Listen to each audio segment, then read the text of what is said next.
Welcome to Facts TV News, where everything is true. Fatal shooting at Gregory Park Primary in Portmore. There was a fatal shooting at the compound of Gregory Park Primary School in Portmore, St. Catherine. Another person was also injured and taken to hospital. The incident happened around 8 o'clock. Details of the shooting have not been released. The shooting disrupted classes. Counseling is being provided for the affected persons. Parents gathered at the school gate waiting to collect their children. Man attacks cop who intervened in assault against woman in St. Anne. The Brownstown police in St. Anne are searching for a man who attacked a woman inside her house early in the morning in Standfast district.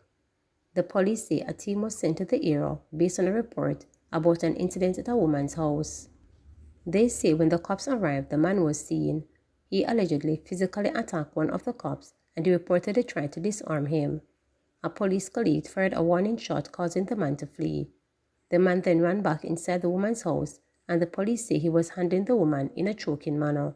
The police intervened and another warning shot was fired. The man ran and he was pursued but managed to escape the police. Assistance was rendered to the woman. Meanwhile, the Independent Commission of Investigation is probing the discharge of the weapon by the police. St. Elizabeth farmer accused of chopping man to death. A 65-year-old farmer has been charged following the chopping death of another man in New Building, St. Elizabeth on Saturday. Charged with murder is Jocelyn Bourne, otherwise called Blacks, a resident of New Building. The deceased has been identified as Everton Paul, 54, otherwise called Zeeks. A police report said on December 9, Paul went to Bourne's home and called him outside. Police said Bourne opened his back door and Paul allegedly used a machete to chop him on the right hand. A tussle reportedly ensued, during which Boy chopped Paul several times to the head and upper body. Paul was taken to the Black River Hospital where he was pronounced dead. The accused was taken into custody and subsequently charged. Last week, St. Elizabeth recorded 6 murders within 48 hours. National Works Agency to implement major traffic changes in Lucy, Hanover. Commuters should brace for traffic changes in the town of Lucy, Hanover starting soon. This is part of the National Works Agency's effort to reduce the level of congestion in the town during the festive season. The agency's Community Relations Officer for Western Region, Janet Ricketts, said one major change includes the conversion of Fully Delisser Drive to a dual carriageway. Following consultations with stakeholders about persistent traffic congestion, Ms. Ricketts said the agency also decided on permanent changes to improve traffic flow. Motorists are being advised to obey the posting signs and instruction of members of the Jamaica Constable force who will provide support to commuters as they get accustomed to the changes.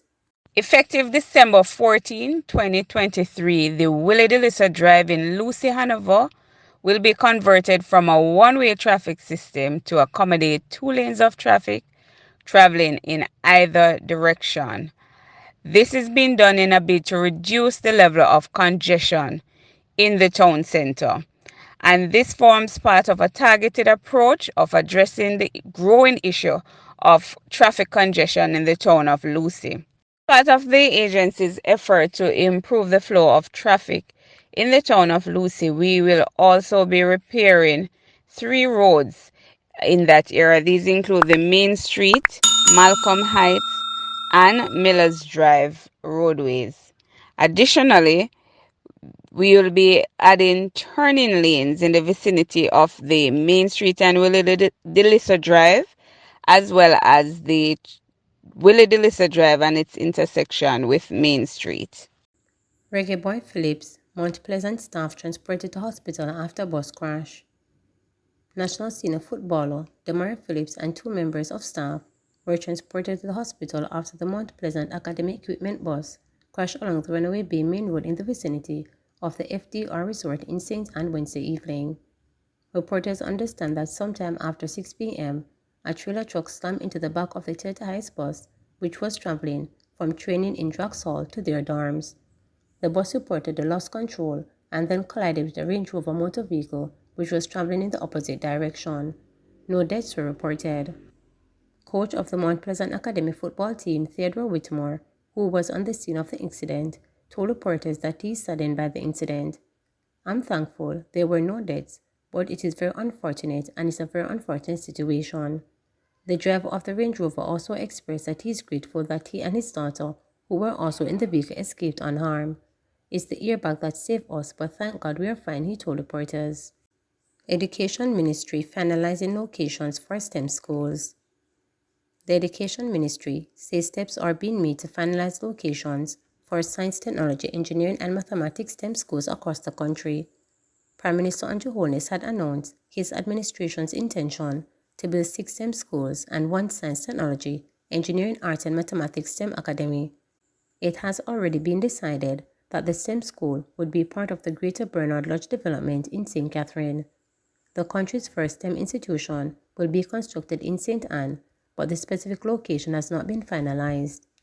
Education Minister Favor Williams, who was speaking at a post-cabinet press briefing, said the government has to consider the potential STEM needs of the country when selecting locations. She also noted that some of the technical high schools will be retrofitted to accommodate the comprehensive STEM program. The Ministry of Education and Youth has been scoping out different areas, and those areas would be informed by not only the existing population needs, but the projected population needs in different parts of Jamaica. You would have seen us do an initial,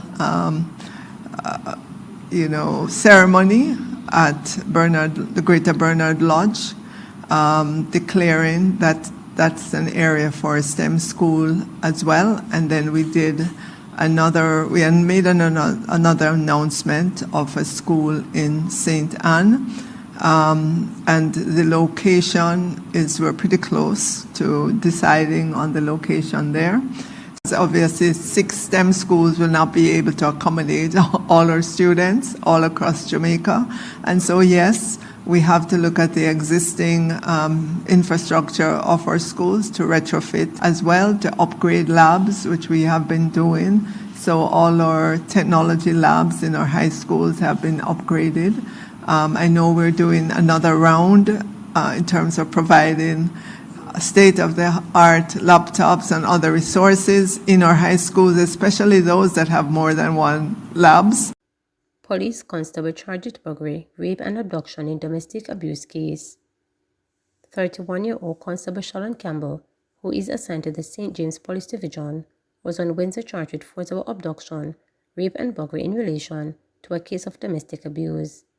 Campbell is also charged with grievous sexual assault and assault occasioning grievous bodily harm.